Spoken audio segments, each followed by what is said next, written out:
ವ್ಯಾಪಾರಿಗಳೇ, ಉದ್ಯಮಿಗಳೇ, ಗ್ರಾಹಕರೇ, ಆಗಿಯೂ ನಿಮ್ಮ ಸಮಸ್ಯೆಗಳು ಕ್ರಾನಿಕ್, ಆಗಬೇಡಿ ಯಾವತ್ತು ಪ್ಯಾನಿಕ್. ಇದು ನಮ್ಮ ಕುಡ್ಲ ಬಿಸ್ನೆಸ್ ಕ್ಲಿನಿಕ್.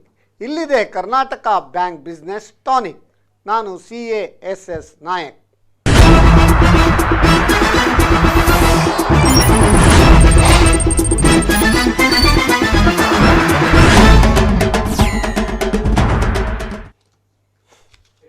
ವೀಕ್ಷಕರೇ, ನಿಮಗೆಲ್ಲರಿಗೂ ಕರ್ನಾಟಕ ಬ್ಯಾಂಕ್ ಬಿಸ್ನೆಸ್ ಟಾನಿಕ್ ಇದರ 85ನೇ ಸಂಚಿಕೆಗೆ ಸ್ವಾಗತ. ಇಂದಿನ ವಿಷಯ income tax provisions for non resident Indians.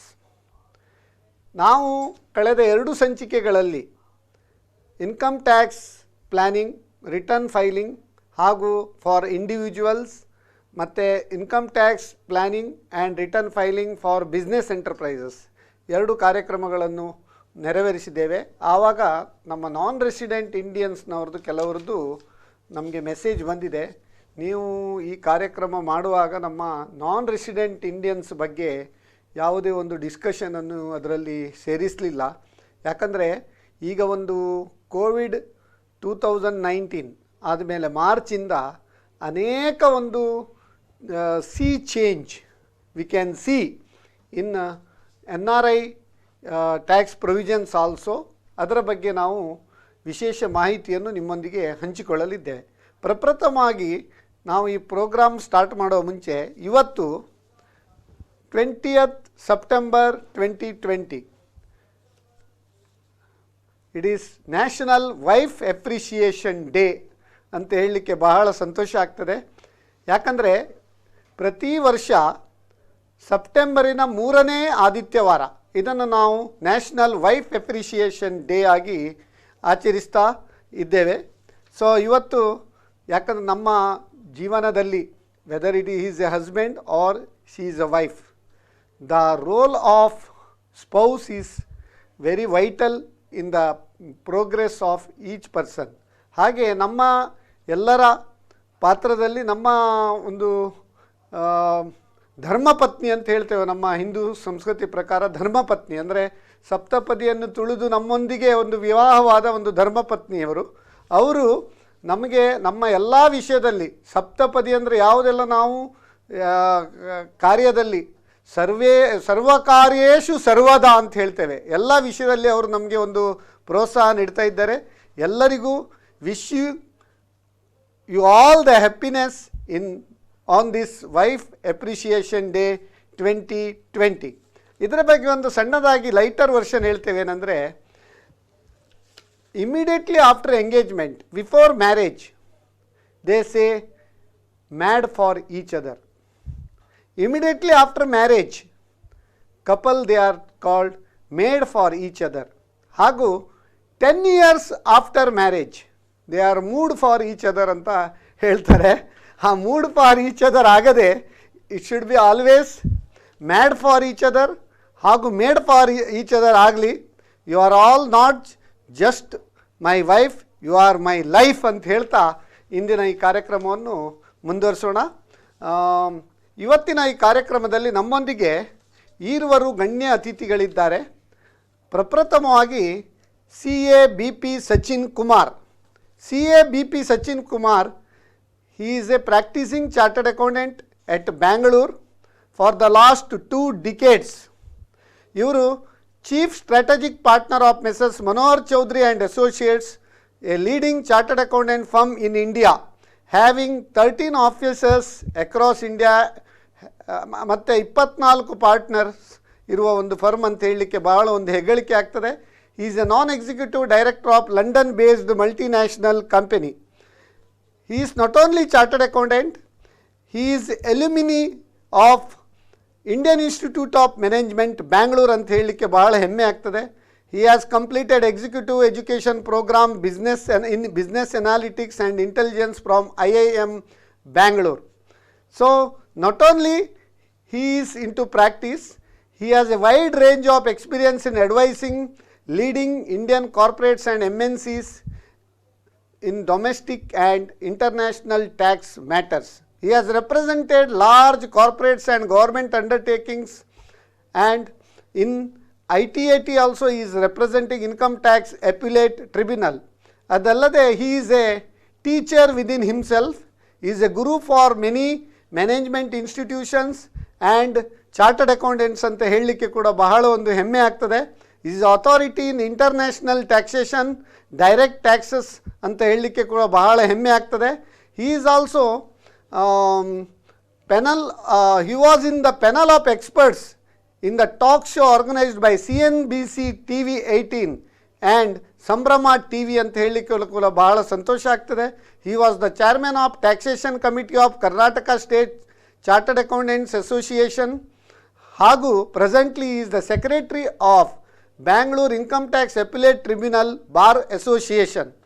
So ಇವರ ಬಗ್ಗೆ ಇನ್ನೂ ಅನೇಕ ವಿಷಯಗಳನ್ನು ಹೇಳಲಿಕ್ಕುಂಟು, ಆದರೆ ಈ ಒಂದು ಬ್ರೀಫಲ್ಲಿ ಇವರ ಒಂದು ಸಂಕ್ಷಿಪ್ತವಾಗಿ CA ಸಚಿನ್ ಕುಮಾರನ್ನು ಸಚಿನ್ ಕುಮಾರ್ ಅವರು ನಿಮಗೆ ಪರಿಚಯಿಸಲಿಕ್ಕೆ ಹೆಮ್ಮೆ ಆಗ್ತದೆ. CA ಸಚಿನ್ ಕುಮಾರ್, ನಿಮಗೆ ಈ ಕಾರ್ಯಕ್ರಮಕ್ಕೆ ನಮ್ಮೆಲ್ಲರ ವೀಕ್ಷಕರ ಪರವಾಗಿ ಸ್ವಾಗತ. ಅದೇ ರೀತಿ ನಮ್ಮೊಂದಿಗಿದ್ದಾರೆ CA ಮುರಳಿ ಮೋಹನ್ ಭಟ್. CA ಮುರಳಿ ಮೋಹನ್ ಭಟ್ ಅಂದರೆ ನಮಗೆ ಎಲ್ಲರಿಗೂ ಚಿರಪರಿಚಿತರು, ಯಾಕಂದರೆ ಅವರು ಮಂಗಳೂರಿನವರೇ ಆಗಿದ್ದಾರೆ.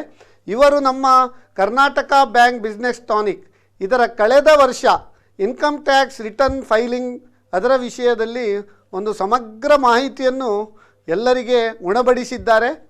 ಇವರು first rank with gold medal from Mangalore university ಅಂತ ಹೇಳಲಿಕ್ಕೆ ಹೆಮ್ಮೆ ಆಗ್ತದೆ. ಹಾಗೂ practising chartered accountant for the last 21 years. he is also partner of Messrs Manohar Chaudhary and associates. ಅದರ ಬಗ್ಗೆ ನಾನು ಆ ಫರ್ಮಿನ ಬಗ್ಗೆ ಹೇಳಿದ್ದೇನೆ. ನಮ್ಮ ದೇಶದ ಒಂದು ಉನ್ನತ ಒಂದು ಚಾರ್ಟರ್ಡ್ ಅಕೌಂಟೆಂಟ್ಸ್ ಫರ್ಮ್ ಅಂತ ಹೇಳಲಿಕ್ಕೆ ಬಹಳ ಒಂದು ಹೆಮ್ಮೆ ಆಗ್ತದೆ. He has completed systems audit post qualification course DISA from ICAI. ಅದಲ್ಲದೆ he has completed various other courses also. ಹಾಗೂ ಇವರ ಒಂದು ಹೆಗ್ಗಳಿಕೆ ಏನಂತ ಹೇಳಿದರೆ, he is taking lot of seminars and lot of education sessions to our chartered accountant fraternity. ಹಾಗೂ ಅನೇಕ ಕಡೆಗಳಲ್ಲಿ ಅವರ ಒಂದು ಅಪಾರ ಜ್ಞಾನವನ್ನು ಹಂಚುತ್ತಾ ಇದ್ದಾರೆ ಅಂತ ಹೇಳಲಿಕ್ಕೆ ಬಹಳ ಹೆಮ್ಮೆ ಆಗ್ತದೆ.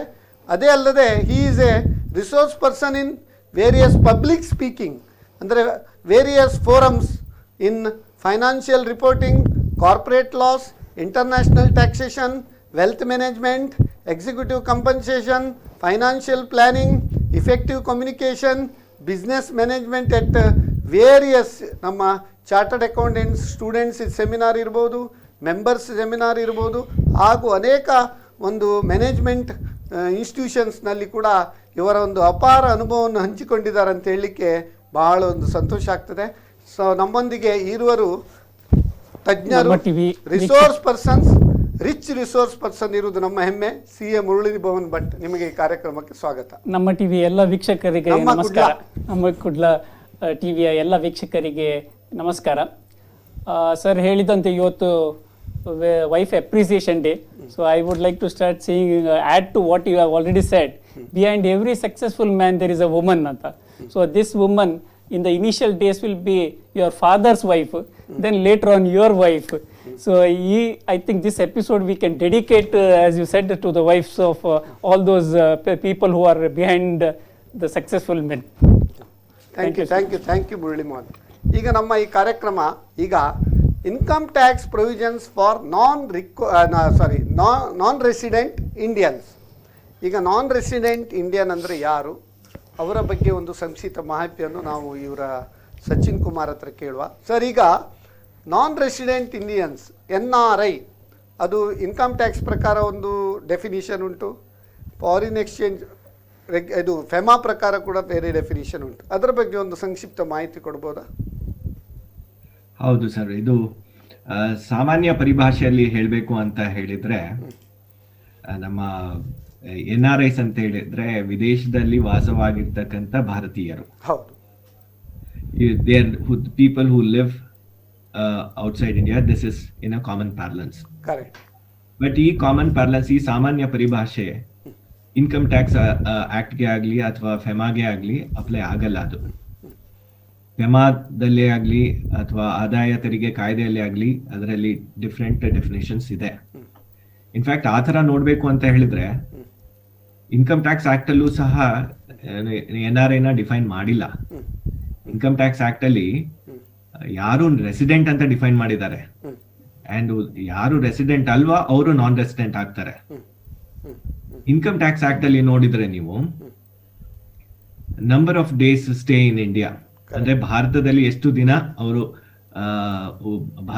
ನಾನ್ ರೆಸಿಡೆಂಟ್ಸ್ ಇದ್ದಾರೆ ಅಂತಕ್ಕಂಥದ್ರ ಮೇಲೆ ಅಸೆಸಿ ಎಷ್ಟು ದಿನ ಇದ್ದಾರೆ ಅನ್ನೋದಕ್ಕೆ ಮೇಲೆ ನಾನ್ ರೆಸಿಡೆಂಟ್ ಅಂತ ಅವರಿಗೆ ಗುರುತುಪಡಿಸಲಾಗ್ತದೆ. ಆಮೇಲೆ ಇದರಲ್ಲಿ ನಮ್ಮ ಫೆಮಾದಲ್ಲಿ ನಂಬರ್ ಆಫ್ ಡೇಸ್ ಸ್ಟೇ ಅಂತಕ್ಕಂಥದ್ದು ಅಷ್ಟು ಇಂಪಾರ್ಟೆಂಟ್ ಅಲ್ಲ. ಅದರಲ್ಲಿ ಬಂದ್ಬಿಟ್ಟು the intention of the person, person ನ ಉದ್ದೇಶ, ಯಾಕೆ ಬಂದಿದ್ದಾರೆ ಭಾರತಕ್ಕೆ ಅಥವಾ ಭಾರತದಿಂದ ಯಾಕೆ ಹೊರಗಡೆ ಹೋಗ್ತಾ ಇರ್ತಾರೆ ಅಂತಕ್ಕಂಥದ್ದು ಉದ್ದೇಶ ಇಸ್ ಇಂಪಾರ್ಟೆಂಟ್. ಆ ಪ್ರಕಾರ ನೋಡಿದ್ರೆ ಇನ್ಕಮ್ ಟ್ಯಾಕ್ಸ್ ಆಕ್ಟ್ ಅಲ್ಲಿ 2 ಬೇಸಿಕ್ ಕಂಡೀಷನ್ಸ್ ಇದಾವೆ. ಒಂದು ಪ್ರೀವಿಯಸ್ ಇಯರ್ ಅಲ್ಲಿ 182 ಡೇಸ್ ಆರ್ ಮೋರ್ ಇಂಡಿಯಾದಲ್ಲಿ ಇದ್ರೆ, ಅಥವಾ ಪ್ರೀವಿಯಸ್ ಇಯರ್ ಅಲ್ಲಿ 60 ಡೇಸ್, ಆಮೇಲೆ ಪ್ರಿಸೀಡಿಂಗ್ 4 ಪ್ರೀವಿಯಸ್ ಇಯರ್ಸ್ ಅಲ್ಲಿ 365 ಡೇಸ್ ಅವರು ಇಂಡಿಯಾದಲ್ಲಿ ಇದ್ರೆ, ಒನ್ ಆಫ್ ದ 2 ಕಂಡೀಷನ್ಸ್, ಇದರ್ 182 ಡೇಸ್ ಕಂಡೀಷನ್ ಅಥವಾ 60 day condition, one of the 2 conditions ಅವರು ಸ್ಯಾಟಿಸ್ಫೈ ಅಂತ ಹೇಳ್ತಾರೆ, ನಾಟ್ ಅಂಡ್. ಎಸ್, ಅವರಿಗೆ ಅದು ರೆಸಿಡೆಂಟ್ ಇಂಡಿವಿಜುವಲ್ಸ್ ಅಂತ ಹೇಳಿ ಅವರಿಗೆ ಹೇಳಲಾಗ್ತದೆ. ಈ 2 ಕಂಡೀಷನ್ ಸ್ಯಾಟಿಸ್ಫೈ ಮಾಡಲಿಲ್ಲ ಅಂದ್ರೆ ಅವರು ನಾನ್ ರೆಸಿಡೆಂಟ್ ಆಗ್ತಾರೆ. ಈಗ ಮುರಳಿ ಮೋಹನ್ ಅವರೇ, ರೆಸಿಡೆಂಟ್ ಮತ್ತೆ ನಾನ್ ರೆಸಿಡೆಂಟ್ ಮಧ್ಯೆ ಒಂದು ಉಂಟಲ್ಲ, ನಾಟ್ ಆರ್ಡಿನರಿ ರೆಸಿಡೆಂಟ್, ಸೊ ಅದು ಯಾಕೆ ಕ್ರೂಷಿಯಲ್? ಅದೇ just to add to what Sachin has said, ನಮ್ಮ ಇದರಲ್ಲಿ ರೆಸಿಡೆನ್ಷಿಯಲ್ ಸ್ಟೇಟಸ್ ಎಂಬುದು ಪರ್ಮನೆಂಟ್ಲಿ ನಾನ್ ರೆಸಿಡೆಂಟ್ ಅಥವಾ ಪರ್ಮನೆಂಟ್ಲಿ ರೆಸಿಡೆಂಟ್ ಅಂತಲ್ಲ. ಪ್ರತಿ ವರ್ಷ ಅವನು ಭಾರತದಲ್ಲಿ ಎಷ್ಟು ದಿವಸ ಇದ್ದಾರೆ ಅದರ ಬೇಸಿಸ್ ಅಲ್ಲಿ ಡಿಟರ್ಮೈನ್ ಆಗುವಂಥದ್ದು. ಅಂದ್ರೆ each year should be determined separately. So ನಾವು ಯಾವಾಗ್ಲೂ ಉಂಟಲ್ಲ, ಯಾರೋ ಒಬ್ಬ ದುಬೈಯಿಂದ ಬಂದ ಅವನನ್ನು NRI ಅಂತ ಕರೀಲಿಕ್ಕೆ ಶುರು ಮಾಡ್ತೇವೆ, ಮತ್ತೆ ಅವನ ಜನ್ಮಕ್ಕೆ ಇಡೀ once N NRI for always N NRI ಅಂತ. ಆ ರೀತಿ ಅಲ್ಲ, ಪ್ರತಿ ವರ್ಷ ಆ ಫೈನಾನ್ಷಿಯಲ್ ಇಯರ್ ಅಂದ್ರೆ ಇನ್ಕಮ್ ಟ್ಯಾಕ್ಸ್ ಆಕ್ಟ್ ಪ್ರಕಾರ 1 ಏಪ್ರಿಲ್ ಇಂದ ಶುರು ಆಗಿ 31 ಮಾರ್ಚ್ಗೆ ಎಂಡ್ ಆಗುವಂಥದ್ದು ಈ ಫೈನಾನ್ಷಿಯಲ್ ಇಯರ್. ಈ ಫೈನಾನ್ಷಿಯಲ್ ಇಯರ್ ಅಲ್ಲಿ ಅವರು ಎಷ್ಟು ದಿವಸ ಭಾರತದಲ್ಲಿ ಇದ್ರು ಅಂದ್ರೆ ಈ ಕ್ಯಾಲ್ಕುಲೇಷನ್ ಪರ್ಪಸ್ಗೆ ನಾವು ತಗೊಳ್ಬೇಕಾದದ್ದು including the day in which he comes in and the day in which he goes out. ಅಂದ್ರೆ ಅವರ ಪಾಸ್ಪೋರ್ಟ್ ನೋಡಿ ಇಂಡಿಯಾದಲ್ಲಿ ಎಷ್ಟು ದಿನ ಇದ್ದರು. ಈಗ more than 182 days if he is in India. Correct. One of the conditions he is a resident. Second condition ಅಂತ ಹೇಳಿದ್ರೆ ಭಾರತದಲ್ಲಿ ಈಗ ಮತ್ತೊಂದು ನೆನಪಿಡಬೇಕು, ಇದು ಖಾಲಿ ಭಾರತದ ಸಿಟಿಸನ್ ಆಗ್ಬೋದು ಅಥವಾ ಫಾರಿನ್ ಸಿಟಿಸನ್ ಇರ್ಬೋದು, ಆದ್ರೆ ಇಂಡಿಯಾದಲ್ಲಿ 182 ಡೇಸ್ ಆರ್ ಮೋರ್ ಇದ್ದ ಕೂಡಲೇ automatically becomes resident for the purpose of income tax. So ಈ ಕಂಡೀಷನ್, ಬೇಸಿಕ್ ಕಂಡೀಷನ್ 182 ಡೇಸ್ ಮತ್ತೆ or 60 days in the previous year and 365 days during the preceding 4 previous ಅಂತ ಇದೆ. But ಯಾರೆಲ್ಲ ಭಾರತದ citizen, so please remember, citizenship is different, residential status is different. A person can continue to be a citizen of India, but his residential status could be non-resident, or other way around, a person who is not a citizen of India could also be resident as far as income tax or FEMA is concerned, depending upon the intention. ಇದರ ಬಗ್ಗೆ ನಾವು discuss ಮಾಡೋ ಅದರ ಮುಂಚೆ ಒಂದು ವೀಕ್ಷಕರು ಬಾರಿ ಉತ್ಸುಕರಾಗಿದ್ದಾರೆ. Sure, first question. ವೀಕ್ಷಕರ ಕರೆ ಅಟೆಂಡ್ ಆಗೋ. ಹಲೋ ಸರ್, ನಮಸ್ಕಾರ. ನಾನು ರಾಮರಾವ್, ಕೊಟ್ಟಾರ ಚೌಕಿಯಿಂದ. ರಾಮರಾವ್, ಕೊಟ್ಟಾರ ಚೌಕಿಯಿಂದ. ರಾಮರಾವ್ ಅವರಿಗೆ ನಮ್ಮ ಈ ಕಾರ್ಯಕ್ರಮಕ್ಕೆ ಸ್ವಾಗತ. ಈಗ ಇಮಾಮ್ ಸಾಹೇಬರಿಗೂ ಏಕಾದಶಿಗೂ ಏನು ಸಂಬಂಧ ಇಲ್ಲಲ್ಲ, ರಾಮರಾಯರಿಗೂ ನಾನ್ ರೆಸಿಡೆಂಟ್ ಇಂಡಿಯನಿಗೂ ಏನು ಸಂಬಂಧ ಸ್ವಾಮಿ? ಸಂಬಂಧ ಅಂದ್ರೆ ನಾನು ಕರ್ನಾಟಕ ಬ್ಯಾಂಕ್ ನಲ್ಲಿ ಇರುವಾಗ ಫಾರಿನ್ ಎಕ್ಸ್ಚೇಂಜ್ ಡಿಪಾರ್ಟ್ಮೆಂಟ್ ಅಲ್ಲಿ 2 ವರ್ಷ ಕೆಲಸ ಮಾಡಿದ್ದೇನೆ, 78 to 80. Very nice. ಅವಾಗ NRI ಅಂಡ್ ಇಂಪೋರ್ಟ್ ಎಕ್ಸ್ಪೋರ್ಟ್ ಎಲ್ಲ ಹೆಲ್ಪ್ ಮಾಡಿದ್ದೇನೆ. ನಾವು ಕೇಳುವ ಪ್ರಶ್ನೆ ಎಲ್ಲ ಹಳೆ ಕಾಲದ್ದು, ತೊಂದರೆ ಇಲ್ಲ, ಆದ್ರೂ ನೋಡುವ. ಪ್ರಪ್ರಥಮವಾಗಿ ಇನ್ಕಮ್ ಟ್ಯಾಕ್ಸ್ ಆಫೀಸ್ ಗೋವಾಕ್ಕೆ ಶಿಫ್ಟ್ ಆಗುದು ಕ್ಯಾನ್ಸಲ್ ಆಗಿದೆ. ಅದು SS ನಾಯಕ್ ಮತ್ತು ಬೇರೆ other office bearers of institute of chartered ಅಕೌಂಟೆಂಟ್ಸ್ಗೆ ನಾನು ಅಭಿನಂದನೆ ಹೇಳ್ತಾ ಇದ್ದೇನೆ. ನಮೋ ನಮಃ. ನೀವು ಇದನ್ನು ಇಷ್ಟು ಕ್ಲೀನ್ ಆಗಿ ಅಬ್ಸರ್ವ್ ಮಾಡ್ತಾ ಇದ್ದೀರಲ್ಲ, ಅದಕ್ಕೆ ನಾವು ನಿಮ್ಗೆ ಬಹಳ ಒಂದು ಸಂತೋಷ ಆಗ್ತದೆ. ಅದಕ್ಕೆ ಫಸ್ಟ್ ಪ್ರೆಸ್ ಸ್ಟೇಟ್ಮೆಂಟ್ ನಾನು ನೋಡಿದ್ದು ನೀವು ಅವರು ಸೆಂಟ್ರಲ್ ಮಿನಿಸ್ಟರ್ ಸದಾನಂದ ಪೆಟಿಷನ್ ಕೊಟ್ಟದ್ದು. ಹೌದು, DV ಸದಾನಂದ ಗೌಡ್ರು ಹೌದು, ಅವರು ನಮ್ಮ ಒಂದು ಮನವಿಯನ್ನು ತೆಗೆದು ಅದು ಇಮಿಡಿಯೇಟ್ಲಿ ಫೈನಾನ್ಸ್ ಮಿನಿಸ್ಟರ್ ಹತ್ರ ಮಾತಾಡಿ ಅದನ್ನು ನಮಗೆ ಮಾಡಿಸಿದಾರೆ ಅಂತ ಹೇಳಲಿಕ್ಕೆ ನಮಗೆ ಬಹಳ ಹೆಮ್ಮೆ ಆಗ್ತದೆ. ಆಯ್ತು ಸರ್. ಇನ್ನೊಂದು ಯತ್ರ ನಾರ್ಯಸ್ತು ಪೂಜ್ಯಂತೆ ರಮಂತೆ ತತ್ರ ದೇವತಾ. ಇವತ್ತು third Sunday of September international wife WIFE appreciation day ಅಂತ. ಆದ್ರಿಂದ ಶ್ರೀಮತಿ ಸಂಧ್ಯಾ ಎಸ್ ನಾಯ್ಕ ಮತ್ತು ನಿಮ್ಮ ಮುಖ್ಯ ಅತಿಥಿ ಅವರ ಮಿಸಸ್ಸಿಗೆ ಮತ್ತೆ ಎಲ್ಲಾ ಮಹಿಳಾ ವೀಕ್ಷಕರಿಗೆ ಕೂಡ ನಾನು ಶುಭಾಶಯ ಹೇಳ್ತಾ ಇದ್ದೇನೆ. ಮತ್ತೆ ನನ್ನ ಪ್ರಶ್ನೆ ಮತ್ತು ಕೆಲವು ಸ್ಟೇಟ್ಮೆಂಟ್ ಒಟ್ಟೊಟ್ಟಿಗೆ ಬರ್ತದೆ, ಗಮನಿಸಿ. ಫಸ್ಟ್ ಪ್ರಶ್ನೆ, why banks are showing red carpet welcome to NRIs ಅಂತ. ಯಾಕಂದ್ರೆ NRI ಡೆಪಾಸಿಟ್ ಎಲ್ಲ ತುಂಬಾ ಬರ್ತದೆ, ದ್ರೌಪದಿ ಅಕ್ಷಯ ಪಾತ್ರ ಅಂತೆಲ್ಲ ಹೇಳ್ತಾರೆ. ಗವರ್ಮೆಂಟ್ ಕೂಡ ಫಾರಿನ್ ಎಕ್ಸ್ಚೇಂಜ್ ಬರ್ತದೆ ಅಂತ ಹೇಳಿ NRIs ಗೆ ತುಂಬಾ ಇಂಪಾರ್ಟೆನ್ಸ್ ಕೊಡ್ತಾರೆ. ಆದ್ರೆ ಅದು ಈಗ ಇದೊಂದು ಶಾಪವಾಗಿ ಪರಿಗಣಿಸಿದೆ. ಯಾಕಂದ್ರೆ ಈ ಕೊರೋನಾ ಬಂದದ್ದೇ ಈ NRIs ಇಂದ. ಇಂಡಿಯಾದವರೆಲ್ಲ ಅಲ್ಲಿ ಹೋಗಿ ಇಲ್ಲಿ ಬರುವ ಕಾರಣ.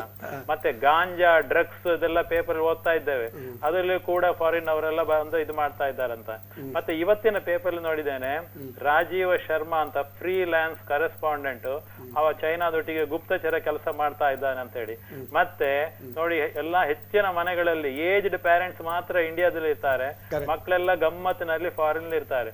ಸೊ ಈ NRI ಗೆ ಗವರ್ಮೆಂಟ್ ಹೆಚ್ಚು ಇಂಪಾರ್ಟೆನ್ಸ್ ಕೊಡಬಾರ್ದು ಅಂತ. ಇನ್ನೊಂದು ಕಾರಣ ಉಂಟು, USA UK ಇದರಲ್ಲೆಲ್ಲ rate of interest is very low. ನಮ್ಮ ಇದರಲ್ಲಿ ಮಾತ್ರ 7% 8% ಎಲ್ಲ ರೇಟ್ ಆಫ್ ಇಂಟ್ರೆಸ್ಟ್ ಕೊಡ್ತಾರೆ NRI ಗೆ. ಮುಂಚೆ ಎಲ್ಲ ನಾನಿರುವಾಗ 13%, ನಾನು ಬ್ಯಾಂಕ್ ಇರುವಾಗ 13% ವರೆಗೂ ಇಂಟ್ರೆಸ್ಟ್ ಕೊಟ್ಟದ್ದು ನೆನಪುಂಟು ನನಗೆ. ಮತ್ತೆ ಸ್ವಿಟ್ಜರ್ಲ್ಯಾಂಡ್ ನಲ್ಲಿ ನಾವು ಬ್ಯಾಂಕಿನ ದುಡ್ಡು ಇಟ್ಟರೆ ನಾವೇ ಅವರಿಗೆ ಸೇಫ್ ಕಸ್ಟಡಿಯಾಗಿ ಕೊಡ್ಬೇಕಾಗ್ತದೆ, ಅವ್ರೇನು ಬಡ್ಡಿ ಕೊಡುದಿಲ್ಲ. ಅದರಿಂದ ಇಷ್ಟು ನಾವು ರೆಡ್ ಕಾರ್ಪೆಟ್ ವೆಲ್ಕಮ್ ಕೊಡ್ಬೇಕಾ ಅಂತ ಹೇಳಿ ಒಂದು ನನ್ನ ಪ್ರಶ್ನೆ. ಇನ್ನೊಂದು, ನನಗೆ ತಿಳಿದ ಪ್ರಕಾರ NRIs are 3 types: non-resident external account, non-resident ordinary account, and FCNR account ಅಂತ. Indian residing and abroad for more than 182 days in a calendar year for gainful employment. ಅದೊಂದು ಇದು ಡೆಫಿನೇಷನ್ ಫೆರಾ ಆಕ್ಟಿಗೂ ಇನ್ಕಮ್ ಟ್ಯಾಕ್ಸ್ ಆಕ್ಟಿಗೂ different ಉಂಟಂತ ಹೇಳಿ ನಾನು ಕೇಳಿದ್ದೇನೆ, ಅದು ಕರೆಕ್ಟಾ ಅಂತ. ಮತ್ತೆ NRIs are under the impression that there is no income tax for all their dealings, but it is not so. So property purchase ಮಾಡುವಾಗ, ಸೇಲ್ ಮಾಡುವಾಗ, ಇನ್ವೆಸ್ಟ್ಮೆಂಟ್, ಮ್ಯೂಚುವಲ್ ಫಂಡ್, ಶೇರ್ಸ್ ಅದ್ರಲ್ಲೆಲ್ಲ ಅವರಿಗೆ ಖಂಡಿತ ಟ್ಯಾಕ್ಸ್ ಇಡ್ಬೋದು. ಅಂತ ಟ್ಯಾಕ್ಸ್ನೆಲ್ಲ ನೀವು ವಿವರಿಸಿದ್ರೆ ಒಳ್ಳೇದು. ಮತ್ತೆ NRO ಅಕೌಂಟ್ ನಲ್ಲಿ 33% TDS ಇದೆ, ಅದು ಕೂಡ ಕರೆಕ್ಟ್ ಈಗೇನ ಚೇಂಜ್ ಆಗಿದೆ ಅಂತ. ಮತ್ತೆ because of fluctuation in exchange rate, whether it is better to keep the deposit in FCNR or in NRE account.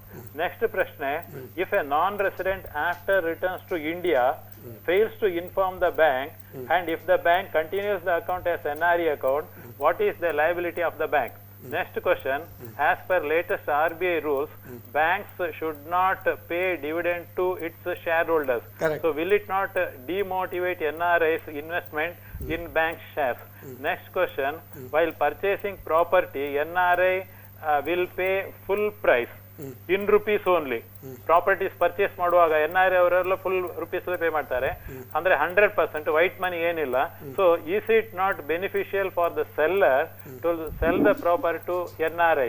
Next question, when an NRI resident is in abroad for several years, whether he has to apply for PAN card ಬೇಕಾ ಅಂತ ಹೇಳಿ ಅವನಿಗೆ. ಮತ್ತೆ last question, as per FERA rules, Indians residing in Nepal and Bhutan are not treated as non-resident. ಇತ್ತೀಚೆಗೆ ನಮ್ಮ government ಅವರು made in China products ನೆಲ್ಲ ban ಮಾಡ್ತಾ ಇದೆ. ಅದೇ ಹಾಗೆಯೇ similarly NRIs residing in China and Pakistan, Indians residing in China and Pakistan, ಅವರಿಗೆ NRI benefit ಏನು ಕೊಡಬಾರದು ಅಂತ. Thank you sir. ನಮ್ಮ ರಾಮರಾಯರವರು ರಿಟೈರ್ಡ್ ಹೇಳ್ತಾರೆ, ರಿಟೈರ್ಡ್ ಆಗಿ ಅವರ ಇಂಥ ಒಂದು ಕ್ವಶನ್ಗಳು ಸರಮಾಲೆ ಅಂತ ಹೇಳಿದರೆ ನಮಗೆ ಬಹಳ ಒಂದು ಸಂತೋಷ ಆಗ್ತದೆ. ನಾವು ತಯಾರಿ ಮಾಡೋದಕ್ಕಿಂತ ಜಾಸ್ತಿ ರಾಮರಾಯರು ತಯಾರು ಮಾಡ್ತಾರೆ ಅಂತ ಹೇಳಲಿಕ್ಕೆ ಬಹಳ ಒಂದು ಸಂತೋಷ ಆಗ್ತದೆ. ಈಗ 1 by 1 let us cover all these questions over a period of hour programme. ಈಗ ಪ್ರಪ್ರಥಮವಾಗಿ ಥ್ಯಾಂಕ್ಸ್.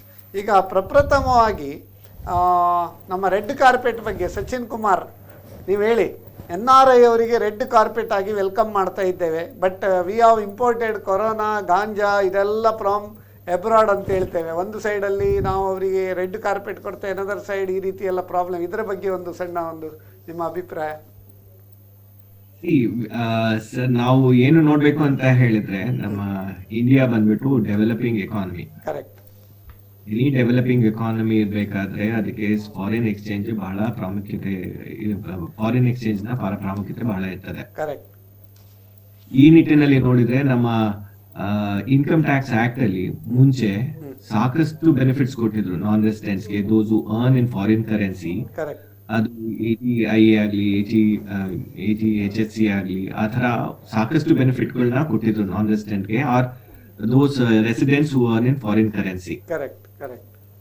ಆ ಬೆನಿಫಿಟ್ಸ್ ಎಲ್ಲ ಇಫ್ ಯು ಸಿ ನಾವ್ ಎಲ್ಲ ಈಗ ರೆಡ್ಯೂಸ್ ಮಾಡ್ತಾ ಬಂದಿದ್ದಾರೆ. ಹೌದು. Even interest if they keep in non resident external account, even after they are coming to India, until the maturity of that deposit ಮುಂಚೆ ಇಂಟ್ರೆಸ್ಟ್ ವಾಸ್ ಎಕ್ಸಮ್ಟೆಡ್. ಈಗ ಅದು ರೆಸಿಡೆನ್ಷಿಯಲ್ ಸ್ಟೇಟಸ್ ಪ್ರಕಾರ ಚೇಂಜ್ ಮಾಡಿದ್ದಾರೆ ಅಲ್ವಾ? ಕರೆಕ್ಟ್. ಸೊ ಹಾಗಾಗಿ if you look at these aspects, as far as non residents ಗೆ ಮುಂಚೆ ಏನು ಬೆನಿಫಿಟ್ಸ್ ಇದ್ವಲ್ಲ, ಆ ಬೆನಿಫಿಟ್ಸ್ ಅಷ್ಟು ಮಟ್ಟಿಗೆ ಈಗ ಇಲ್ಲ. ಆದ್ರೂ ಸಹ ಸಾಕಷ್ಟು ಇವರು ಹೇಳ್ದಂಗೆ NRE ಡೆಪಾಸಿಟ್ಸ್ ಅಲ್ಲಿ ನಾವು ಇಟ್ರೆ ಆ ಇಂಟ್ರೆಸ್ಟ್ ಎಕ್ಸಮ್ಟ್ ಇದೆ. ಆಮೇಲೆ NRO ಅಕೌಂಟ್ ಅಲ್ಲಿ ಇಟ್ಟಿದ್ರೆ ಇಂಟ್ರೆಸ್ಟ್, NRE ಅಥವಾ NRO ಅಕೌಂಟ್ ಅಲ್ಲಿ ಇಟ್ಟರು ಸಹ ಇಂಟ್ರೆಸ್ಟ್ ಬರುತ್ತೆ ಅವರಿಗೆ. So all these things plus ಕೆಲವೊಂದು ನಾನ್ ರೆಸಿಡೆಂಟ್ ಬಾಂಡ್ಸ್ ಗಳು ಇರ್ತವೆ. ಆ ನಾನ್ ರೆಸಿಡೆಂಟ್ ಬಾಂಡ್ಸ್ ಅಲ್ಲಿ ಇನ್ವೆಸ್ಟ್ ಮಾಡಿದ್ರೆ ಅದ್ರಲ್ಲಿ ಬರ್ತಕ್ಕಂಥ ಗೇನ್ಸ್ ಸಹ ಟ್ಯಾಕ್ಸ್ ಎಕ್ಸಮ್ಟ್ ಆಗಿರ್ತದೆ. So all these things are encouraging people, non residents, to invest their money. ಅವರ ಸೇವಿಂಗ್ಸ್ ನ ಇಂಡಿಯಾಗೆ ತಗೊಂಡ್ಬಂದ್ಬಿಟ್ಟು ಇಂಡಿಯಾದಲ್ಲಿ ಇನ್ವೆಸ್ಟ್ ಮಾಡ್ಲಿಕ್ಕೆ ಒಂದು ಹೆಲ್ಪ್ ಮಾಡ್ತಕ್ಕಂಥ ಪ್ರೊವಿಷನ್ಸ್ ಇದಾವೆ ಇವೆಲ್ಲ.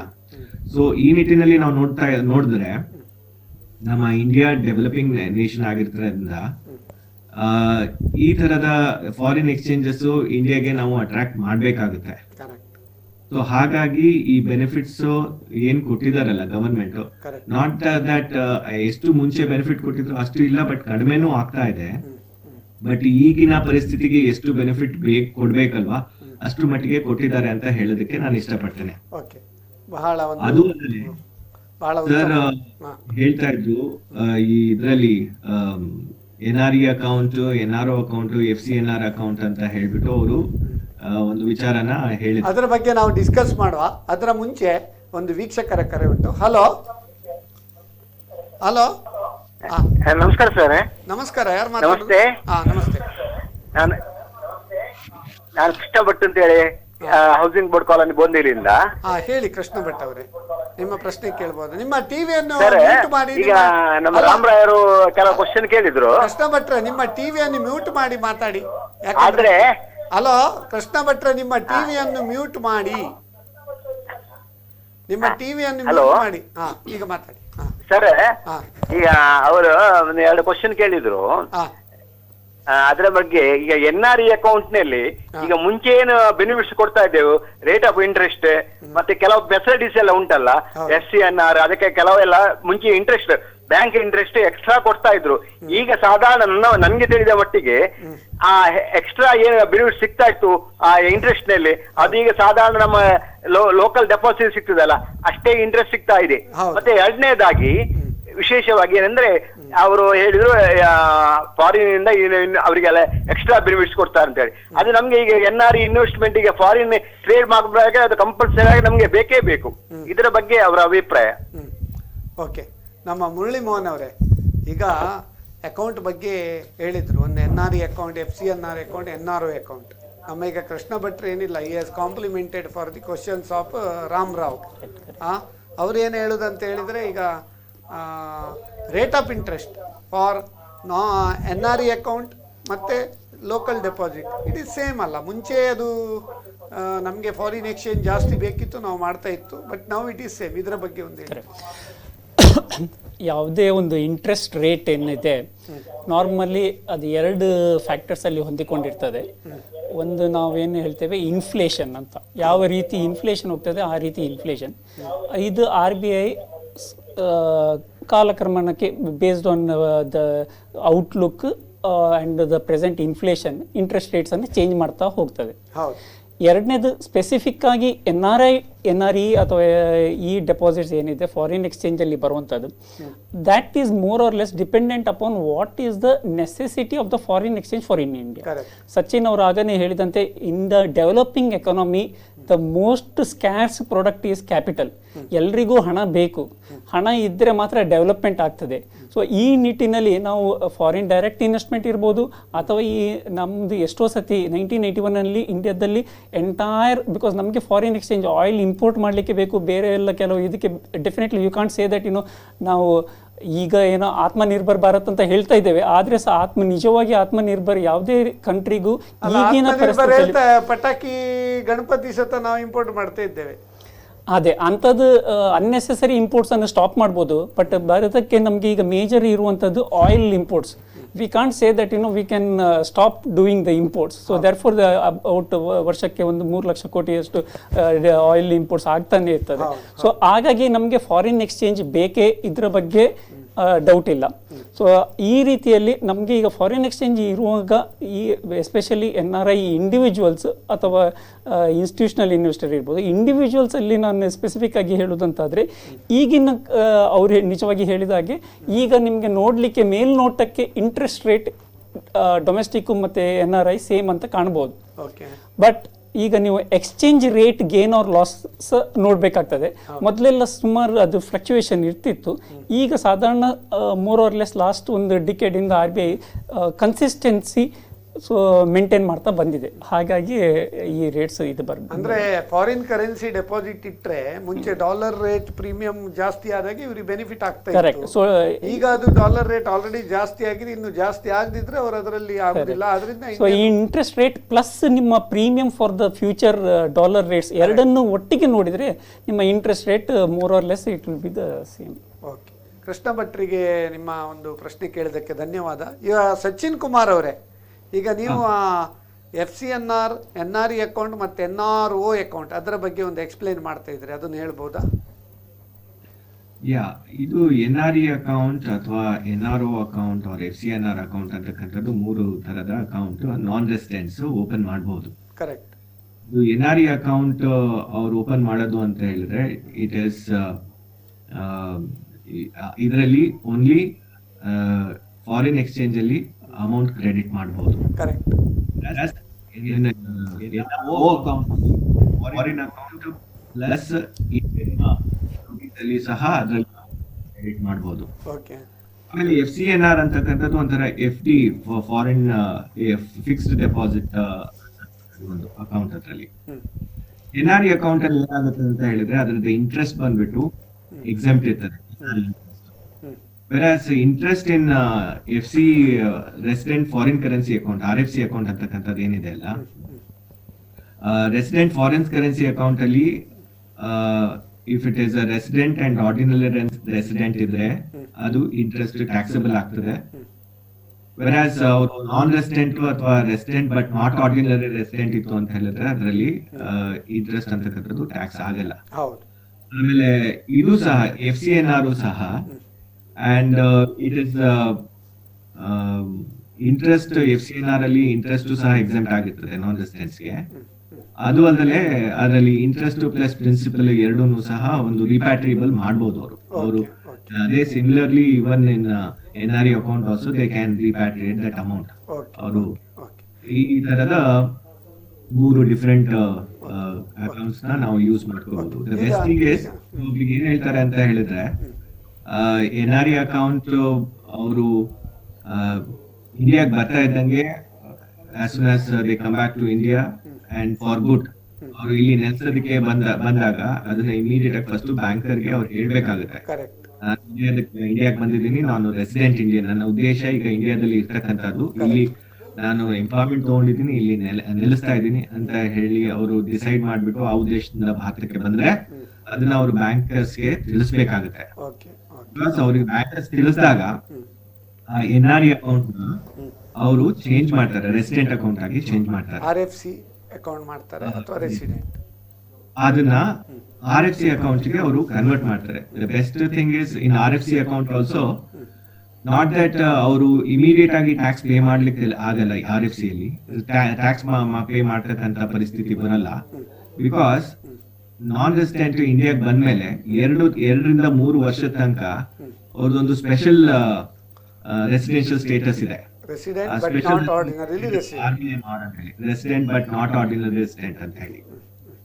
ಈಗ NRO ಅಕೌಂಟ್ ಮುರಳಿ ಅವರೇ, ಮೊದಲು ಅದರ ಮುಂಚೆ resident but not ordinarily resident ಅಂದ್ರೆ ಏನು, ಇದ್ರ ಬಗ್ಗೆ ಒಂದು ಸ್ವಲ್ಪ ವಿಷಯವನ್ನು ತಿಳಿಸ್ಕೊಳ್ಳೋಣ.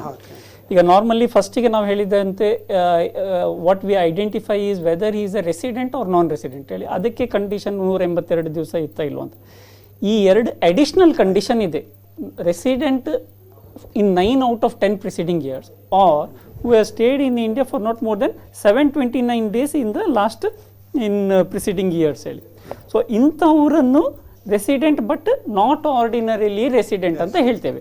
ಇದು ಯಾಕೆ ಈ ಕ್ಲಾಸಿಫಿಕೇಶನ್ ಬಂದದು, ರೆಸಿಡೆಂಟ್ ಯಾರು, ನಾನ್ ರೆಸಿಡೆಂಟ್ ಯಾರು, ಬಟ್ ನಾಟ್ ಆರ್ಡಿನರ್ಲಿ ರೆಸಿಡೆಂಟ್ ಯಾಕೆ ಹೇಳಿದರೆ, ಸೆಕ್ಷನ್ 9 ಪ್ರಕಾರ ಯಾವಾಗ ಸ್ಕೋಪ್ ಆಫ್ ಇನ್ಕಮ್ ನಾವು ಏನು ಯಾವುದನ್ನು ಇನ್ಕಮನ್ನು ಭಾರತದಲ್ಲಿ ಟ್ಯಾಕ್ಸ್ ಆಗ್ತದೆ, ಯಾವ ಇನ್ಕಮ್ ಹೊರ ದೇಶದ ಇನ್ಕಮನ್ನು ಭಾರತದಲ್ಲಿ ಯಾವಾಗ ಟ್ಯಾಕ್ಸ್ ಆಗ್ತದೆ, ಇದೆಲ್ಲ ಡಿಪೆಂಡೆಂಟ್ ಇದ್ರ ಬಗ್ಗೆ.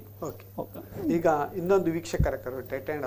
ಹಲೋ ಹಲೋ, ನಾನು ಕೃಷ್ಣ ಭಟ್ ಅಂತ ಹೇಳಿ ಅವಾಗ ಮಾತಾಡಿದಿಲ್ಲ ಸರ್. ಕೇಳಿ ಸರ್, ಈ NRO ಅಕೌಂಟ್ ಅಂತ ಹೇಳಿದ್ರೆ ಈಗ ಒಬ್ಬ ಫಾರಿನ್ ಹೋಗ್ತಾ ಇರ್ತಾನೆ, ಅವನಿಗೆ NRE ಅಕೌಂಟ್ ಫಾರಿನ್ ಪ್ರೊಸೀಡ್ಸ್ ಇಂದ ನಾವು ಅಕೌಂಟ್ ಓಪನ್ ಮಾಡ್ತೇವೆ. NRO ಅಂತ ಹೇಳಿದ್ರೆ ನಾನ್ ರೆಸಿಡೆಂಟ್ ಅಕೌಂಟ್ ಅಂದ್ರೆ ಅದು ಆರ್ಡಿನರಿ. ಈಗ ನಮ್ಮ ಜನರಲ್ ಪಬ್ಲಿಕ್ ನಲ್ಲಿ SB ಅಕೌಂಟ್ ಓಪನ್ ಮಾಡ್ತೇವಲ್ಲ, ಹಾಗೆ ಈ NRE ಅಕೌಂಟ್. ಈಗ local payments, suppose some payments, cash payments NRE account ನಲ್ಲಿ ಆಗುದಿಲ್ಲ. ಅದಕ್ಕೋಸ್ಕರ ನಾನು ರಿಟೈರ್ಡ್ ಬ್ಯಾಂಕ್ ಎಂಪ್ಲಾಯೀಸ್, ಅದರಿಂದ ನನ್ಗೆ ಗೊತ್ತಿದ್ದು ಸ್ವಲ್ಪ ಹೇಳ್ತೇನೆ. NRO ಅಕೌಂಟ್ ಅವನಿಗೆ ಲೋಕಲ್ ಪೇಮೆಂಟ್ಸ್. ಈ NREಗೆ ನಾವು ಕ್ಯಾಶ್ ಹಾಕ್ಲಿಕ್ಕೆ ಆಗುದಿಲ್ಲ. ಲೋಕಲ್ ಪೇಮೆಂಟ್, ಎಲೆಕ್ಟ್ರಿಸಿಟಿ ಬಿಲ್ ಅಥವಾ ಇಂಡಿಯಾದಲ್ಲಿ ಬಂದವನಿಗೆ ಏನಾದ್ರು ಖರ್ಚು ಮಾಡ್ಬೇಕಿದ್ರೆ ಅಥವಾ ರಿಲೇಷನ್ಸ್ ಕೊಡ್ಬೇಕಿದ್ರೆ ಅದಕ್ಕೆ ಹಾಕಾಗ್ತದೆ. ಈ NREಗೆ ಈ NRO ಅಕೌಂಟ್ ಇಂದ ಪ್ರೊಸೀಸ್ ಕೊಡ್ಲಿಕ್ಕೆ ಆಗುದಿಲ್ಲ, ಲೋಕಲ್ ಪೇಮೆಂಟ್ಸ್ ಕೂಡ ಅದಕ್ಕೆ ಹಾಕ್ಲಿಕ್ಕೆ ಆಗುದಿಲ್ಲ. ಆದ್ರೆ NREಯಿಂದ NROಗೆ ನಾವು ಟ್ರಾನ್ಸ್ಫರ್ ಮಾಡಬಹುದು. ಇದು ಅವ ಪೇಮೆಂಟ್ ಮಾಡ್ಲಿಕ್ಕೆ ಹಲೋ ಕೃಷ್ಣ ಭಟ್ ಅವರೇ, ನೀವು ಪ್ರಶ್ನೆ ಕೇಳಬೇಕು ವಿನ ನೀವು ಆನ್ಸರ್ ಹೇಳ್ತಾ ಹೋಗುದಲ್ಲ. ನಿಮ್ಮ ಪ್ರಶ್ನೆ ಏನು ಹೇಳಿ, ನಿಮ್ಮ ಪ್ರಶ್ನೆ ಕೇಳಿ. ಈಗ NRE ನಾನು ಹೇಳಿದ್ದು, ಈಗ ಅವರೀಗ ನಿಮ್ಮ ಪ್ರಶ್ನೆ ಮಾತ್ರ ಕೇಳಿ, ಆನ್ಸರ್ ಹೇಳ್ತೇವೆ, ನಮ್ಮ ತಜ್ಞರಿದ್ದಾರೆ. ಪ್ರಶ್ನೆ ಕೇಳಿ.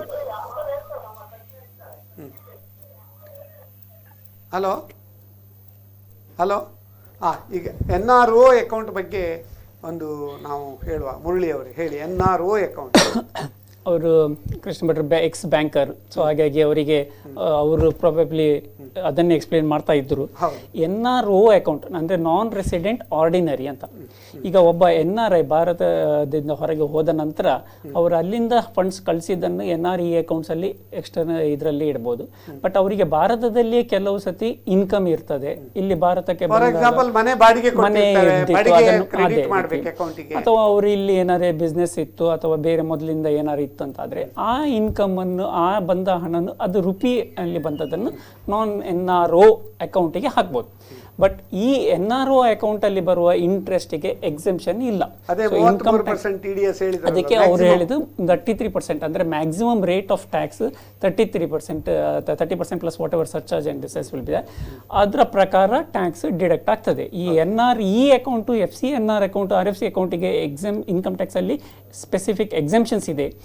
ಇದಕ್ಕೆ ಯಾಕೆ ಕಾಲ್ ಉಂಟು, ನಾವೊಂದು ಫಸ್ಟ್ಗೆ ಮಾತಾಡ. Hello hello, who speaking? My name is Ramdas Kamath. Ramdas Kamath from Abu Dhabi. Yes. Please, you are welcome to our show, sir. Karnataka. Yeah, I'm a client of Mr. Murli Mohan. Oh, very nice. Yeah. You can ask the question. No question, just want to say hi to him. Okay. Thank you very much for watching the show. And in fact ಅವರಿಗೆ ನಾನು ಅದೇ advice ಕೊಟ್ಟದ್ದು, ಅದರಿಂದಾಗಿ ಅವರು probably ಕರೆ ಮಾಡಿದ್ದು. ಅವರಿಗೆ ತಪ್ಪು ಇದು ಏನಿತ್ತು ಅಂತ ಹೇಳಿದ್ರೆ, ನಾನೊಬ್ಬ NRI, ನಾನು ಯಾಕೆ ಭಾರತದಲ್ಲಿ ಟ್ಯಾಕ್ಸ್ ಕೊಡಬೇಕು ಅಂತ. ಸೊ ಫಸ್ಟಿಗೆ ನಮ್ಮ ಹತ್ರ ಒಂದು 20 ವರ್ಷದ ಹಿಂದೆ ಬಂದಾಗ ನಮ್ಮ ವೆರಿ ಓಲ್ಡ್ ಕ್ಲೈಂಟ್.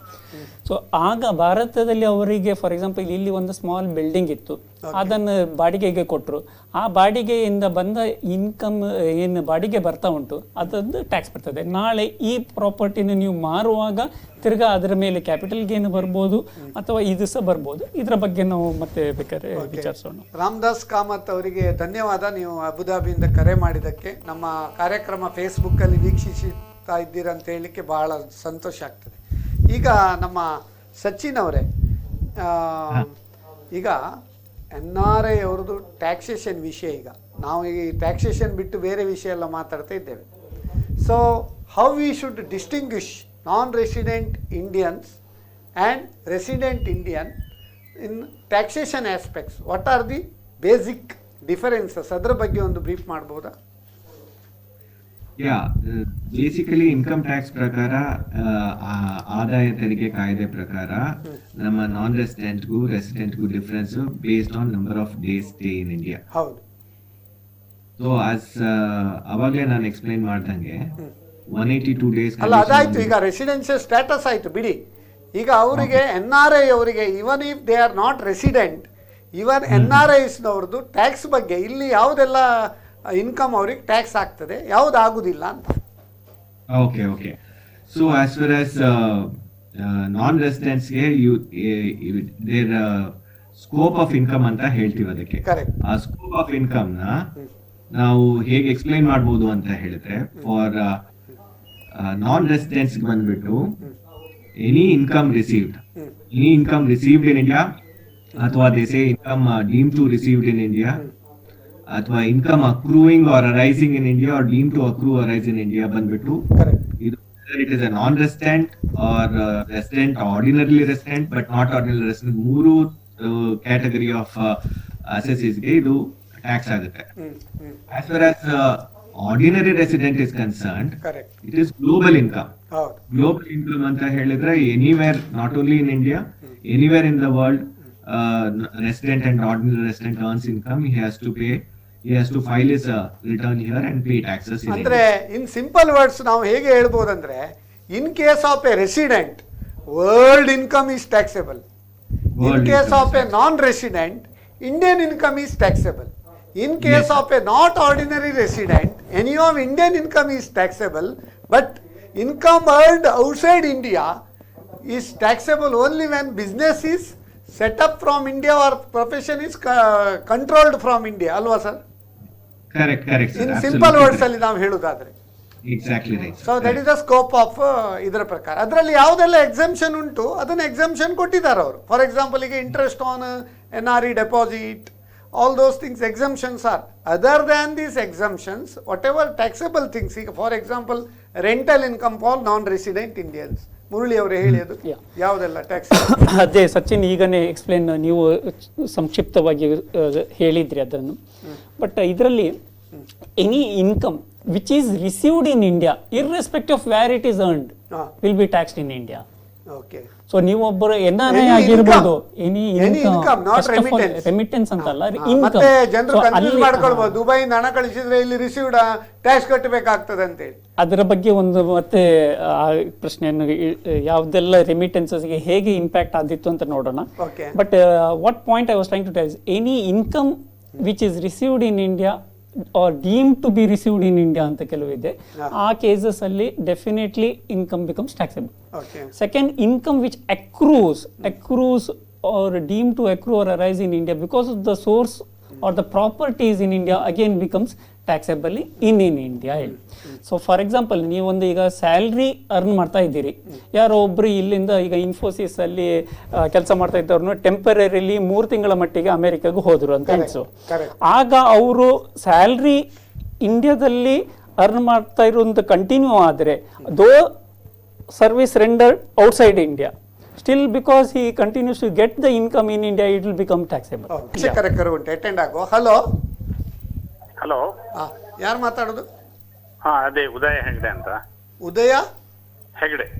ಉದಯ ಹೆಗ್ಡೆ, ನಿಮ್ಮ ಪ್ರಶ್ನೆ ಕೇಳ್ಬೋದು. ಎಲ್ಲಿಂದ ಮಾತಾಡೋದು ಸರ್? ಬಜ್ಪೆಯಿಂದ. ಬಜ್ಪೆ, ಹೇಳಿ ಸ್ವಾಮಿ. ಹೌದು ಸರ್, ಒಂದು ಸಣ್ಣ ಕ್ಲಾರಿಟಿ ಬೇಕಾಗಿತ್ತು. ಕೇಳಿ. ಈಗ ನಾನು retired bank manager, pension earning. Okay. ಆಯ್ತಾ? ಈಗ ನನ್ನ ಮಗ ಅಮೆರಿಕದಲ್ಲಿದ್ದಾನೆ. ಓಕೆ. ಅವನು ಸ್ವಲ್ಪ ಹಣ ತಿಂಗಳು ಇದಕ್ಕೆ ಮೇಂಟೆನೆನ್ಸ್ ಅಂತ ಕಳಿಸ್ತಾನೆ. ಕರೆಕ್ಟ್.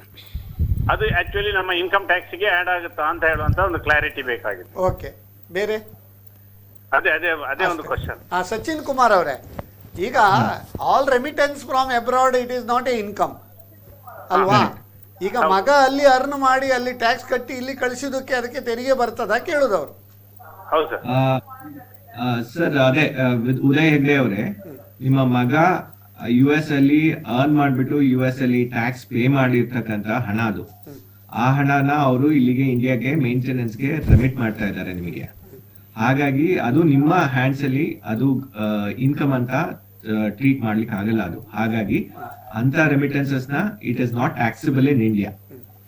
ಸೊ ಆದ್ರಿಂದ ಮಗನಿಗೆ ಎಷ್ಟು ಸಾಧ್ಯ ಉಂಟು ಅಷ್ಟು ಹಣ ಹೆಚ್ಚು ಕಳಿಸ್ಲಿಕ್ಕೆ ನೀವು ಹೇಳ್ಬಹುದು ಉದಯ್ ಹೆಗ್ಡೆ ಅವರು. ಏನು ಟೆನ್ಷನ್ ಇಲ್ಲ, ನಿಮಗೆ ಟ್ಯಾಕ್ಸ್ ಬರುದಿಲ್ಲ.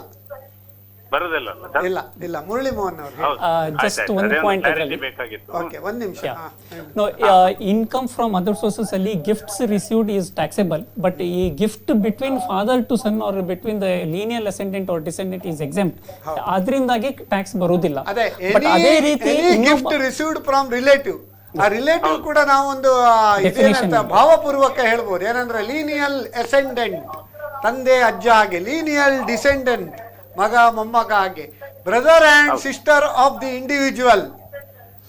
ಆಯ್ತಾ? ಆಮೇಲೆ ಸ್ಪೌಸ್, ಇವತ್ತು ವೈಫ್ ಡೇ ಆದ್ರಿಂದ ನಾನು ಕರೆಕ್ಟ್ ಮಾಡಿ ತೋರಿಸ್ತಾ ಇದ್ದೇನೆ. ಸ್ಪೌಸ್ ಆಫ್ ದಿ ಇಂಡಿವಿಜುವಲ್, ಇವ್ರದೆಲ್ಲ ಹಣ ಬಂದ್ರೆ, ಇವನ್ ಯಾವುದೇ ಗಿಫ್ಟ್ ಬಂದ್ರೆ ಅದಕ್ಕೆ ಟ್ಯಾಕ್ಸ್ ಇಲ್ಲವೇ ಇಲ್ಲ.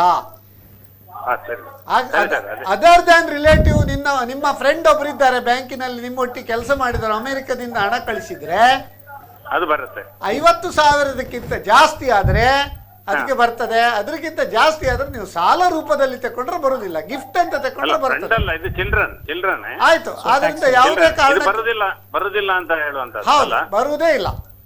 ಆಯ್ತಾ? ಅಂದ್ರೆ ಅದು ಎಕ್ಸೀಡ್ ಒಂದು 5 ಲಕ್ಷವರೆಗೆ ಆಗುತ್ತೆ. ನಮ್ದೊಂದು ಪೆನ್ಷನ್ ಇನ್ಕಮ್ ಒಂದು 3.5 ಲಕ್ಷ. ಕರೆಕ್ಟ್. ಅದು ಇನ್ಕಮ್ ಅಲ್ಲ, ಅದು ಸೇರಿಸುವಾಗ 5 lakhs ಆಗುತ್ತೆ. ಹೌದು, that is not A income at all. ಆದ್ರಿಂದ ನೀವೇನು ಮೇಂಟೆನೆನ್ಸ್ ಪರ್ಪಸ್ ಅಂತ. ಅದೇ ಸರಿಯಾಗಿ ಸ್ವಲ್ಪ ಕನ್ಫ್ಯೂಷನ್ ಸರ್, ಅದಕ್ಕೋಸ್ಕರನೇ ಕೇಳಿದೆ. ಈಗ ಕ್ಲಾರಿಟಿ ಆಯ್ತಲ್ಲ. ಪ್ರಶ್ನೆ ಕೇಳಿದಕ್ಕೆ ಉದಯ್ ಹೆಗ್ಡೆ ಅವರಿಗೆ ಧನ್ಯವಾದ. Thank you very much. ಆಯ್ತು, ಥ್ಯಾಂಕ್ಸ್. ಈಗ ರಾಮ್ ರಾಯರು ಕೇಳಿದ್ರು, ಭೂತಾನ್, ನೇಪಾಳ ಅಲ್ಲಿರುವವರು ಇಂಡಿಯನ್ ಅವರು ರೆಸಿಡೆಂಟಾ ನಾನ್ ರೆಸಿಡೆಂಟಾ ಅಂತ, ಅದರ ಬಗ್ಗೆ ಒಂದು ಎಕ್ಸ್ಪ್ಲೇನ್ ಮಾಡ್ಬೋದಾ ಸಚಿನ್ ಅವರೇ? ಈಗ as far as residential status is concern, income tax department ಆದಾಯ ತೆರಿಗೆ ಕಾಯ್ದೆ ಪ್ರಕಾರ ಹೌದು,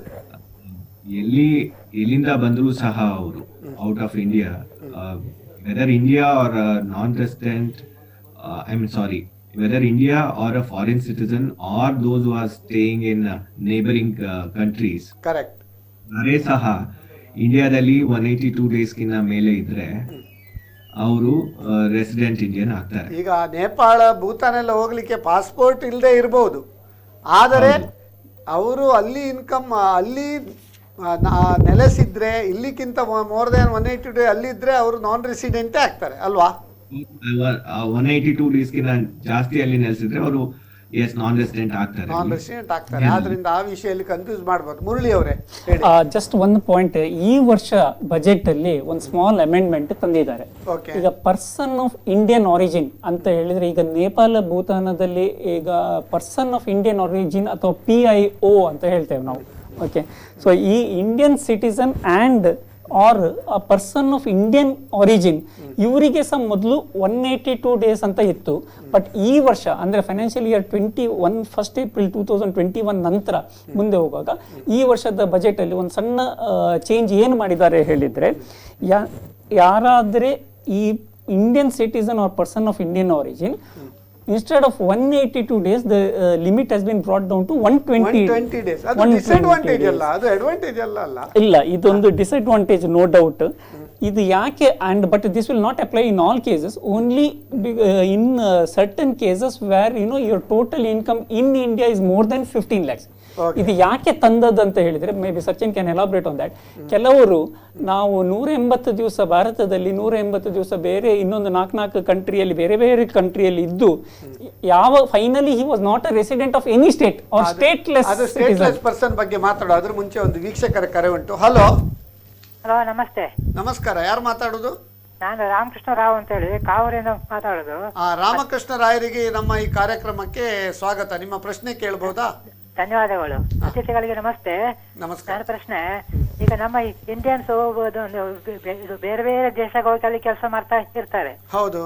ಒಬ್ಬರು ಅಮೆರಿಕದಲ್ಲಿ ಹೋಗಿ ಅಲ್ಲಿ 3 ವರ್ಷ 4 ವರ್ಷ ಕೆಲಸ ಮಾಡಿ ನಂತರ ಅವರು ಭಾರತಕ್ಕೆ ಬರ್ತಾರೆ. ಅಲ್ಲಿ ಅಮೆರಿಕದಲ್ಲಿ ಅವರು ಕೆಲಸ ಮಾಡೋ ಸಮಯಕ್ಕೆ ಅವರು ಅಲ್ಲಿ ಕಂಪನಿಯಿಂದ ಸಂಬಳ ತಗೊಳ್ತಾವಾಗ ಇನ್ಕಮ್ ಟ್ಯಾಕ್ಸ್ ಅವರು ಭಾರತದ ರೂಲ್ಸ್ ಪ್ರಕಾರ ಕಟ್ತಾರಾ ಅಥವಾ ಅಮೆರಿಕದ ರೂಲ್ಸ್ ಪ್ರಕಾರ ಕಟ್ಟಬೇಕಾ?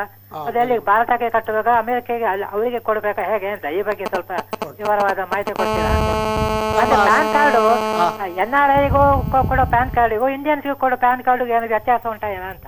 ಇಲ್ಲ, ಪಾನ್ ಕಾರ್ಡ್ ಎಲ್ಲರಿಗೂ ಒಂದೇ. ಪಾನ್ ಕಾರ್ಡ್ NRI ಅವರಿಗೂ ನಮ್ಮ ರೆಸಿಡೆಂಟ್ನವರಿಗೂ ಪಾನ್ ಕಾರ್ಡ್ ಒಂದೇ, ಅದು ವ್ಯತ್ಯಾಸ ಇಲ್ಲ. ಇವನ್ ಆಧಾರ್ ಕಾರ್ಡ್ ಪಾನ್ ಕಾರ್ಡ್ ಎಲ್ಲ ಒಂದೇ ಇರ್ತದೆ. But residential status clearly depending on there number of stay.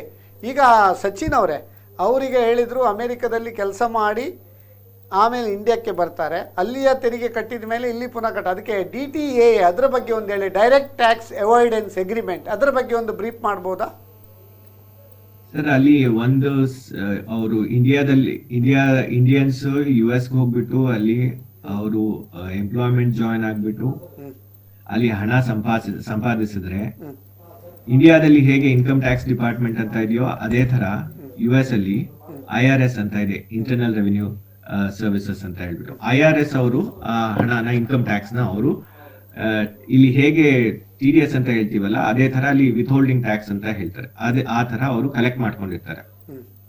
ಇಲ್ಲಿ ಹೇಗೆ ಇನ್ಕಮ್ ಟ್ಯಾಕ್ಸ್ ರಿಟರ್ನ್ ಫೈಲ್ ಮಾಡಬೇಕು ಅದೇ ತರ ಅವರು ಸಹ ಎಂಪ್ಲಾಯಿ ಆಗಿರೋರು ಅಲ್ಲಿ ಇನ್ಕಮ್ ಟ್ಯಾಕ್ಸ್ ರಿಟರ್ನ್ ಫೈಲ್ ಮಾಡಿರ್ತಾರೆ.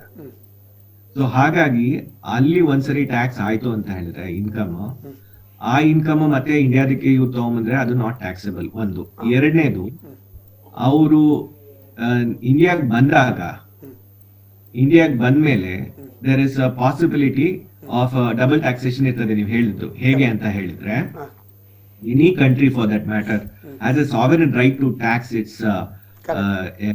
It's citizens based on residential status. ಅವರು ರೆಸಿಡೆಂಟ್ ಆಗಿ ಇಂಡಿಯಾದಲ್ಲಿ ಇದ್ರು ಅಂತ ಹೇಳಿದ್ರೆ ಸಾವರಿನ್ ರೈಟ್ ಆ ಕಂಟ್ರಿಗೆ ಇರುತ್ತೆ, ಅವ್ರ ಮೇಲೆ ಟ್ಯಾಕ್ಸ್ ಮಾಡಬಹುದು. ಎರಡನೇ ರೈಟ್, ಆ ಸಾವರಿನ್ ರೈಟ್ ಏನಿದೆ ಅಂತ ಹೇಳಿದ್ರೆ ಸೋರ್ಸ್ ಬೇಸ್ಡ್ ಟ್ಯಾಕ್ಸೇಷನ್ ಅಂತ ಹೇಳ್ತೀವಿ.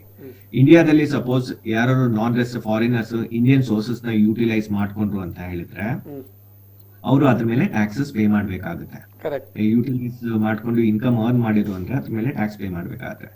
ಇದೇ ತರ ಎಲ್ಲಾ ಕಂಟ್ರೀಸ್ ಅಲ್ಲೂ ಸಹ source based taxation and resident based taxation ಅಂತ ಇರ್ತದೆ. ಹೀಗಿದ್ದಾಗ there is a possibility of a double taxation. ಇಂಡಿಯಾದಲ್ಲಿ ಅವರು ಯಾರು ಇಂಡಿಯಾದಲ್ಲಿ ಅರ್ನ್ ಮಾಡ್ತಾ ಇದಾರಲ್ಲ, ಫಾರಿನರ್ ಇರ್ಬೋದು, ಸೋರ್ಸ್ ಬೇಸ್ಡ್ ಟ್ಯಾಕ್ಸೇಷನ್ ಮೇಲೆ ಟ್ಯಾಕ್ಸ್ ಪೇ ಮಾಡ್ತಾರೆ, ಅವ್ರ ಕಂಟ್ರಿಯಲ್ಲಿ ರೆಸಿಡೆನ್ಸ್ ಬೇಸ್ಡ್ ಟ್ಯಾಕ್ಸೇಷನ್ ಮೇಲೆ ಟ್ಯಾಕ್ಸ್ ಪೇ ಮಾಡ್ತಾರೆ. ಸೊ ಹಾಗಾಗಿ ಡಬಲ್ ಟ್ಯಾಕ್ಸೇಷನ್ ಪಾಸಿಬಿಲಿಟಿ ಇರುತ್ತೆ. ಇಂಥ ಡಬಲ್ ಟ್ಯಾಕ್ಸೇಷನ್ ಅವಾಯ್ಡ್ ಮಾಡಬೇಕು ಅಂತಾನೆ two governments they enter into a treaty called Double Taxation Avoidance Agreement Treaty ಅಂತಕ್ಕಂಥದ್ದು. ಈ ಟ್ರೀಟಿಯಲ್ಲಿ ನೀವು ಸೋರ್ಸ್ ಬೇಸ್ಡ್ ಟ್ಯಾಕ್ಸೇಷನ್ ನೀವು ಪೇ ಮಾಡಿದ್ರೆ, ಸೋರ್ಸ್ ಕಂಟ್ರಿಯಲ್ಲಿ ನೀವು ಟ್ಯಾಕ್ಸ್ ಪೇ ಮಾಡಿದ್ರೆ, ನೀವು ರೆಸಿಡೆಂಟ್ ಕಂಟ್ರಿಯಲ್ಲಿ ಆ ಟ್ಯಾಕ್ಸಸ್ ನ ಕ್ರೆಡಿಟ್ ಆಗಿ ತಗೋಬಹುದು. ಅಲ್ಲಿ ಕಟ್ಟಿದ ತೆರಿಗೆಯನ್ನು ಲೆಸ್ ಮಾಡಿ ಉಳಿದದ್ದು ತೆರಿಗೆ ಬಂದ್ರೆ ಇಲ್ಲಿ ಕಟ್ಟಬೇಕಾಗ್ತದೆ. ಹೌದು, ಅಷ್ಟೇ. ಓಕೆ. ಈಗ DTA ಮುರಳಿ ಅವರೇ, direct tax avoidance agreement and income tax act, ಅದರಲ್ಲಿ ಕಾನ್ಫ್ಲಿಕ್ಟ್ ಇದ್ರೆ which will prevail? DTA is for the benefit, whichever is more beneficial to the assessee he is entitled, because income tax act of course ಇಂಡಿಯಾದಲ್ಲಿ ಅನ್ವಯ ಆಗುವಂಥದ್ದು. But ಆದರೆ DTA is a agreement between one country and another country. So as to avoid double taxation, Sachin ಹೇಳಿದಾಗೆ ಅದರಲ್ಲಿ 2-3 method ಇದೆ. ಒಂದು exemption method, ಒಂದು tax credit method, ಮತ್ತೊಂದರಲ್ಲಿ ಹೀಗೆ ಬೇರೆ ಬೇರೆ ಟೈಪ್ಸಲ್ಲಿ. ಸೊ ಹಾಗಾಗಿರುವಾಗ ಯಾರಿಗೆ ಯಾವುದು ಅಡ್ವಾಂಟೇಜಸ್ಸೋ ಆ ಪ್ರೊವಿಷನ್ಸ್ ಅನ್ನು which ever is more beneficial he can opt for. ಅದಕ್ಕೆ ಫಾರ್ ಎಕ್ಸಾಂಪಲ್ ಈ ಕೆಲವು ಇನ್ಕಮ್ ಟ್ಯಾಕ್ಸ್ ರೇಟ್ ನಮ್ಗೆ ಈಗ 30% ಇರ್ತದೆ. DTA ಪ್ರಕಾರ ಏನು ಅಗ್ರಿಮೆಂಟ್ 2 ಕಂಟ್ರಿ ಅಗ್ರಿ ಏನಾಯ್ತು ಹೇಳಿದ್ರೆ 10% ನಿಂಗೆ 10% ನಂಗೆ ಹೇಳಿ. ಸೊ ಆ ರೀತಿಯಲ್ಲಿ 10% ಈ DTA ರೇಟ್ ಅಂತ ಇದ್ರೆ ಆ ರೇಟ್ ಅನ್ನು ನಾವು ಕನ್ಸಿಡರ್ ಮಾಡಿ ಅವರು ಅಷ್ಟು ಟ್ಯಾಕ್ಸ್ ಕಟ್ಟಿಬಿಟ್ರೆ ಮತ್ತೆ there is a conflict between DTA and income tax, always DTAA will prevail over income tax act ಅಂತ ನೀವು ಅಲ್ವಾ. ಸೊ ಯಾವ ದೇಶಕ್ಕೆ ಡೈರೆಕ್ಟ್ ಟ್ಯಾಕ್ಸ್ ಅವಾಯ್ಡೆನ್ಸ್ ಅಗ್ರಿಮೆಂಟ್ ಉಂಟು 2 ದೇಶದೊಳಗೆ, whenever there is a conflict between DTAA and Income Tax Act, so DTAA will always prevail. Taxation business confusion ನಮ್ಮಲ್ಲಿದೆ Karnataka bank business tonic solution ಎಂದು ಹೇಳ್ತಾ ಇಂದಿನ ಈ 85ನೇ ಸಂಚಿಕೆ ಕರ್ನಾಟಕ ಬ್ಯಾಂಕ್ ಬಿಸ್ನೆಸ್ ಟಾನಿಕ್ ಇದರ ಒಂದು ಕಾರ್ಯಕ್ರಮವನ್ನು ಮುಕ್ತಾಯಗೊಳಿಸ್ತಾ ಇದ್ದೇವೆ. ಕಾರ್ಯಕ್ರಮ ಮುಕ್ತಾಯಗೊಳಿಸುವ ಮುಂಚೆ ಇಂದಿನ ಅತಿಥಿಗಳಾದ ಶ್ರೀಯುತ CA ಸಚಿನ್ ಕುಮಾರ್ BP ಬ್ಯಾಂಗ್ಳೂರು ಹಾಗೂ CA ಮುರಳಿ ಮೋಹನ್ ಇವರಿಗೆ ನಮ್ಮೆಲ್ಲ ವೀಕ್ಷಕರ ಪರವಾಗಿಯೂ ನಮ್ಮ ಕುಡ್ಲ ವಾಹಿನಿ ಪರವಾಗಿಯೂ ಹಾಗೂ ನನ್ನ ಪರವಾಗಿ ಅಭಿನಂದನೆಗಳನ್ನು ಸಲ್ಲಿಸುತ್ತಾ, ವೀಕ್ಷಕರೇ, ಈ ಕಾರ್ಯಕ್ರಮದ ಮರುಪ್ರಸಾರ ಇದೇ ಬುಧವಾರ ರಾತ್ರಿ 9:30 ಗಂಟೆಗೆ ನಮ್ಮ ಕುಡ್ಲ 24/7 ನೀವು ನೋಡ್ಬೋದು. ಅದೇ ರೀತಿ ಈ ಎಲ್ಲ ಕಾರ್ಯಕ್ರಮದ ಈ ಪ್ರಸಾರವನ್ನು ನಮ್ಮ ಯೂಟ್ಯೂಬ್ನಲ್ಲಿ ಕೂಡ ನಾವು ಅಪ್ಲೋಡ್ ಮಾಡ್ತಾ ಇದ್ದೇವೆ. ಅದರಿಂದ ನಿಮಗೆ ಯಾವುದೇ ಒಂದು ಕಾರ್ಯಕ್ರಮದ ಬಗ್ಗೆ ನೋಡಲಿಕ್ಕಿದ್ರೆ ಯೂಟ್ಯೂಬ್ನಲ್ಲಿ ಯಾವಾಗ ಬೇಕಾದರೂ ನೋಡ್ಬೋದು ಅಂತ ಹೇಳ್ತಾ ಈ ಕಾರ್ಯಕ್ರಮವನ್ನು ಇಲ್ಲಿಗೆ ಮುಕ್ತಾಯಗೊಳಿಸ್ತಾ ಇದ್ದೇವೆ.